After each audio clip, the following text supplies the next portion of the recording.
It's time to go under the sea with the latest Disney live-action remake, The Little Mermaid. Can Dom Toretto continue to protect his family in Fast X and the rise and fall of America's first smartphone, Blackberry?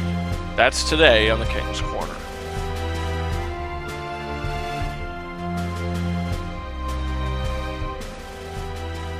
What's up, guys, and welcome to a brand new episode of the King's Corner. And starting off, we're talking about The Little Mermaid. This is directed by Rob Marshall, with Alan Menken coming back to do the songs and score, and the new lyrics by Lin-Manuel Miranda, and the classic lyrics by Howard Ashman. Look, if we're talking about the Disney live-action remakes, I think that a majority of them are mediocre to almost not very good. One of them being abysmal, and that was Robert Zemeckis' Pinocchio. This came out last year. I don't think they could get any worse than that.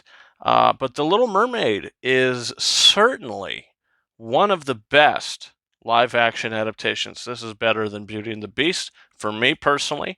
This is better than The Jungle Book. To be honest with you, I think I liked it more than Aladdin, and it's certainly better than Jon Favreau's The Lion King. Going into this, I have seen and heard so many mixed things, a lot of positive things, but also a lot of things that were not great and kind of negative. And look, what I think after seeing the movie is, if you didn't like it, I respect that opinion, but I think it's because mainly of Nitpick City. I think that you can look at this movie and find so many things to nitpick. Okay, first of all, this is not a carbon copy of the original Little Mermaid film in 1989, one of the best animated films of all time, with one of the best soundtracks and scores. This movie does not copy that, and I appreciated that. This is a very modern telling of this story that gives it a lot more depth and a lot more soul. I think the first film has that powerful Disney magic to it, and the pace. I mean, it's the ultimate Disney classic. This film, it adds layers and it humanizes the movie a little more. No pun intended. You know, with what's going on with the actors in the screenplay. With the actors, Halle Bailey is incredible as Ariel. Everybody will say it. Everybody has said it. She is so, charismatic, powerful. Every word in the book that you could use to describe an incredible performance, that is what she is. She embodies this character to a T. So, your lead character is taking the movie and carrying it on her shoulders. She's doing such a good job. Everybody else, look, Jonah Hauer-King as Eric. The original Prince Eric is classic. Okay, this film, they add more depth to him. There is so much more that continues to humanize this character. He's just not the Disney prince anymore. He is this three-dimensional character with emotion. And I love what they did with his character. The new song that is featured in the movie, The Wild Uncharted Waters, that I think, perfectly sums up what he's dealing with and going through. If you listen to it on YouTube, like I did before the movie, you say, okay, it's a good song. Watching it in the film, hearing the lyrics, I mean, it works on a different level. So he's great.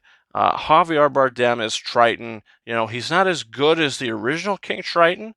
It's not that, loud, bombastic performance you remember, but he's very much more, he has his loud moments for sure, but he also has his very quiet moments, which I appreciated a lot. And I think Bardem did a great job as Triton. He didn't want to steal the show. He wasn't giving a performance to be like, hey, look at me. He was just this King of the Sea. So I did appreciate that. The voice performances, you have David Diggs, sorry, as Sebastian. He's great. I mean, he's not Samuel E. Wright from the original film, but I mean, he's doing what he can, and he's doing a hell of a job. I mean, he's doing very good as Sebastian. Jacob Tremblay is very good as Falander. Very cute performance. He's grown up now, so seeing him now compared to the voice in the movie, it's like, wow, it's kind of like night and day. But he's very good. And Aquafina, a lot of people might have issues with this performance, but the original Scuttle, Buddy Hackett, I believe is the actor who played Scuttle.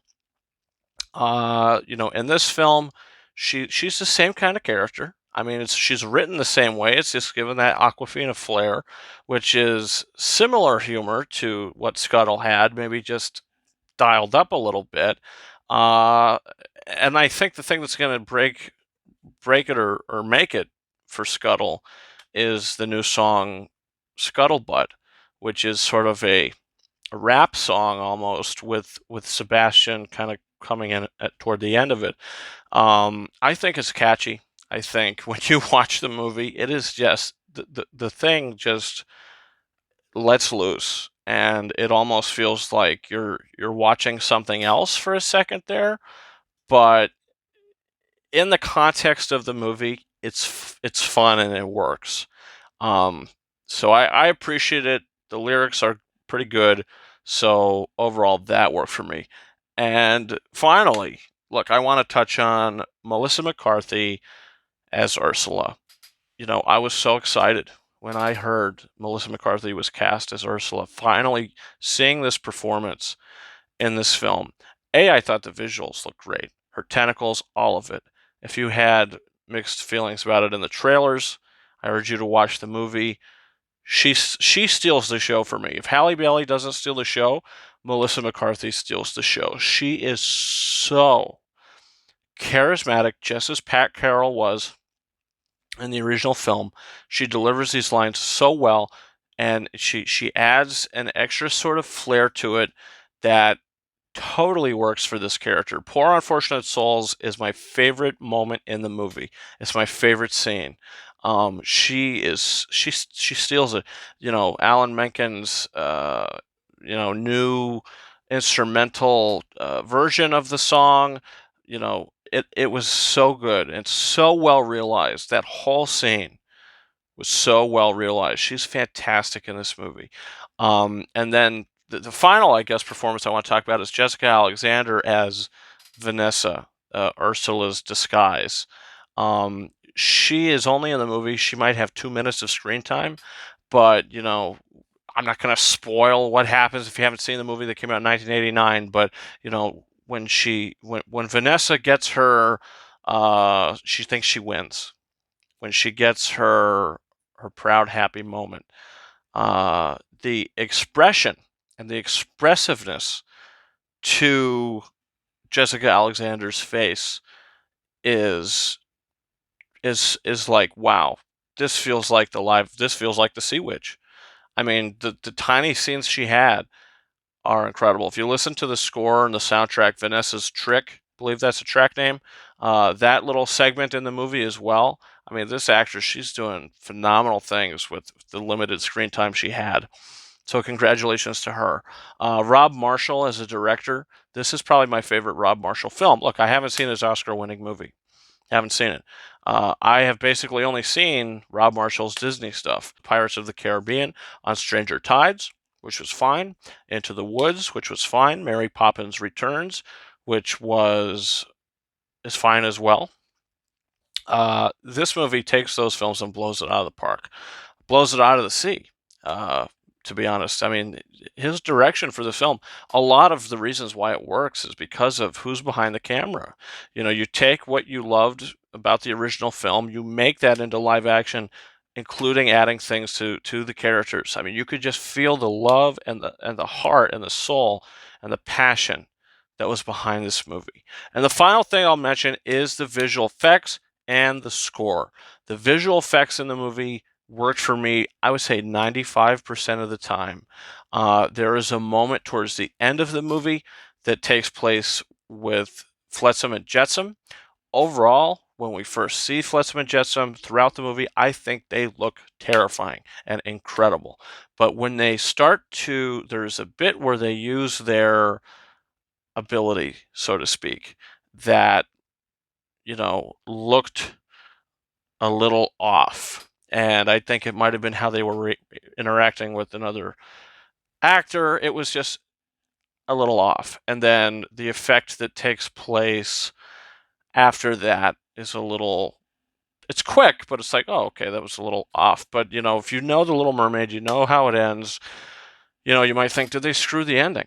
I mean, Ursula's the final battle, the what happens, the sea and all its spoils, bow to my power, that whole thing. I'll tell you this, visually, it's done justice. I mean, it plays out a little differently, but I think it works for this film. But, it ends the same way and it's perfect. The fight, I mean, the big climax. I mean, it looks perfect. The only thing that I think was off was Alan Menken's music. His score, a majority of the film, really works. Like when you got that scene, that whole scene where Ariel finds the ship after part of your world and she comes out and, she sees the fireworks and that music playing in the background, you're going, whoa, this is nostalgic. I mean, Menken really went for it. And then when the storm starts and the hurricane starts and you hear whatever,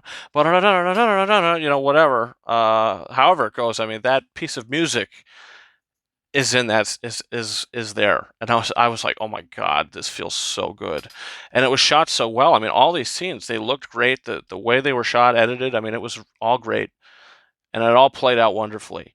The stuff that was added played out wonderfully, but that final fight and the score, I said this in Beauty and the Beast, Aladdin, when you have your climax, the score, that those original movies were so powerful. They're Oscar-winning scores.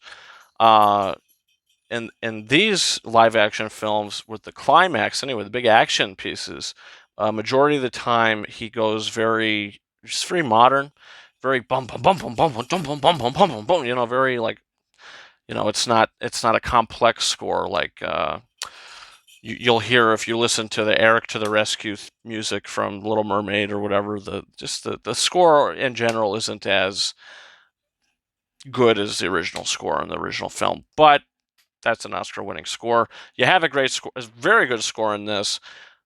When you hear all that original stuff, but when he tries to do new things, the Triton's Kingdom music I thought was really good, and the opening of the film, and some of the action. I mean, the whole sequence with the hurricane and the ship uh, in the middle of the movie, I thought was really good too. It was just the final battle music. I thought he just should have added a lot more of the original cues. And I think compared to what we see visually, it would have been a stunner. Would have been jaw dropping, honestly. But look, overall, it's just the same story, added, with a lot more depth. And look, I think this is an incredible adaptation. I mean, the pace of it is great. It's one of the longer live action films, if not the longest, like 2 hours and 15 minutes or something like that. It doesn't feel like it.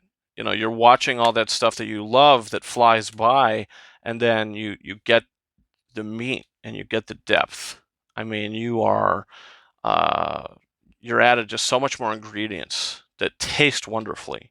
Um, so in the end of the day, I loved it. I thought it was great. It's my second favorite Disney live action adaptation. I don't think anything could beat Kenneth Branagh's Cinderella. Personally, that movie is probably a 5 out of 5 movie, and it rivals that animated film. But it's the second best for me. I mean, just everything they did with it. Bravo to everybody that worked on this. I mean, it's great. So that's where I'm at. If you disagree, hey, I respect your opinion. I really do, but I'm being honest.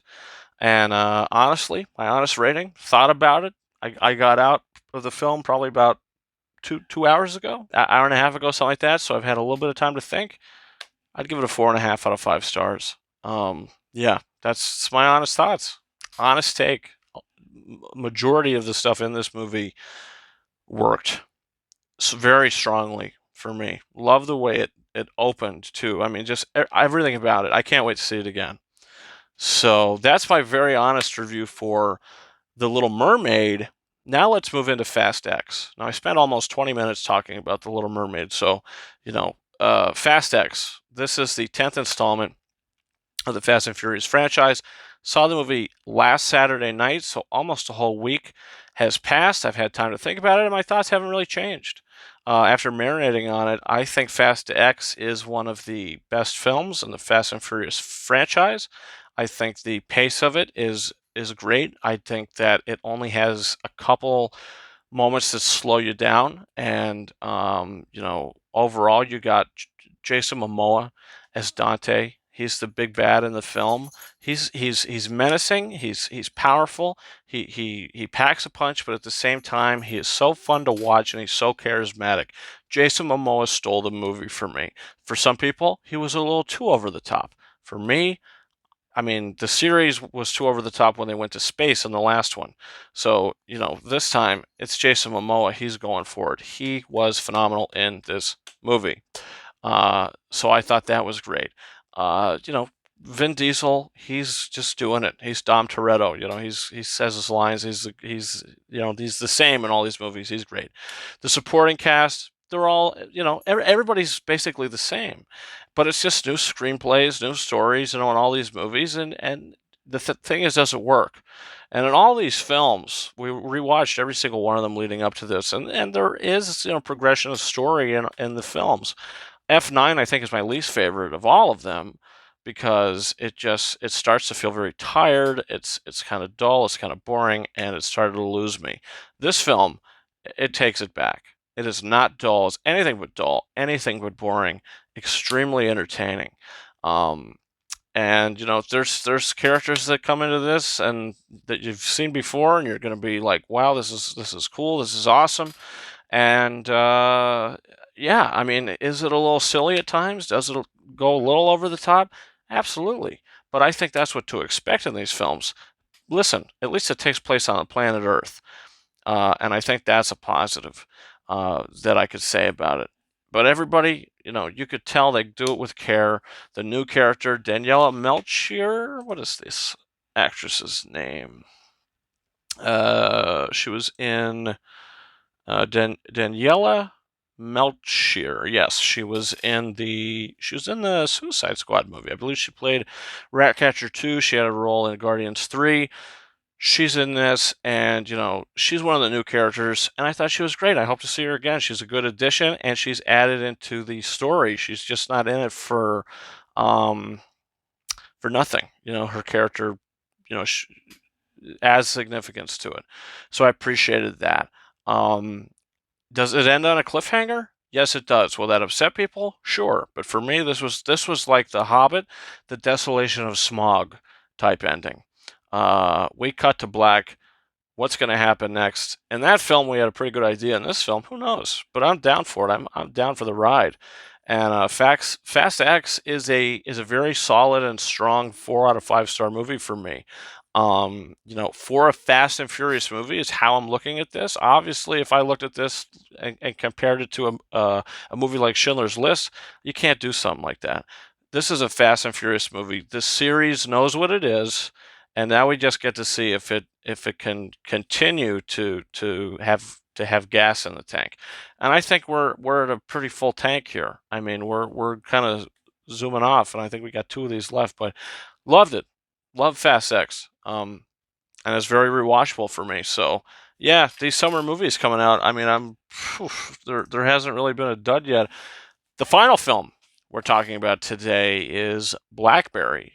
This is a movie that I was seeing stuff on Twitter like, go see Blackberry. It's so good. It's so good. So it's okay. Maybe I should go see Blackberry. And so we did.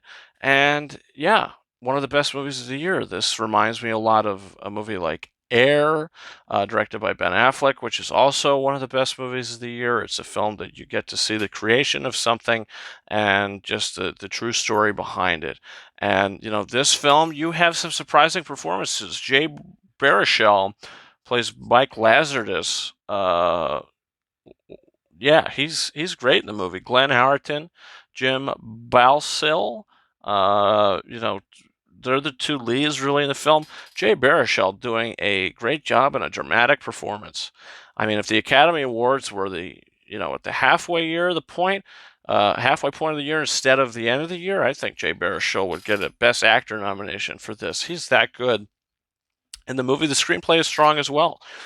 Does it feel a little by the books at times, especially in the middle of the film? Yes, it feels a little by the books, but I think what saves it is the editing, the score, and the acting that kind of bring it all together. And by the end of the film, you say, "Wow, that was actually really good," and it's a film that nobody's going to see, and it's going to fall straight under the radar. So many movies in the past. Uh, have had this problem. They're just so good, but the marketing just isn't there, and nobody knows that it exists. So if you see Blackberry, never heard of it, go see Blackberry. It's the rise and fall of the story, the rise and fall of the smartphone, the Blackberry, who's behind the scenes, how to get made, how did it reach its downfall. Check out this movie, and I do think it's worth your time. It's worth a watch. Um, yeah, the pacing, it's not great, especially in the middle of the film. I think it could have been maybe cut 15 minutes, maybe 10 minutes, but overall, this is a very solid film. And it's a 4 out of 5 star movie. And I think it has great performances and a pretty solid rewatchability. I would rewatch this just because of the hyperactive sense to it, and the editing style, and just, it's a good story. It's a good story, good performances. So that's it with the new release films this week. We've had a pretty long episode of the King's Corner today because, look, I wanted to go in depth with Little Mermaid. I grew up watching these Disney VHS tapes. These movies mean a lot to me. Now, The Hunchback of Notre Dame is my favorite Disney animated film, and when that movie comes out, you'll probably get a 30-minute review of the live action version of that, because I mean I'm going to be watching that movie like a hawk with a magnifying glass. So let's keep our fingers crossed. But also, look, physical media roundup of the week. These are the two new releases of 4K Blu-ray this week. I'm sure a couple other things came out as well, but these are the two films that I picked up. Starting with Shazam, Fury of the Gods. Why is this not a steelbook? Well, guess what? I pre-ordered the steelbook. I received it in the mail. It was crushed. Had to take it back to the store to replace it. They didn't have a steelbook for me to replace, so I got the standard version.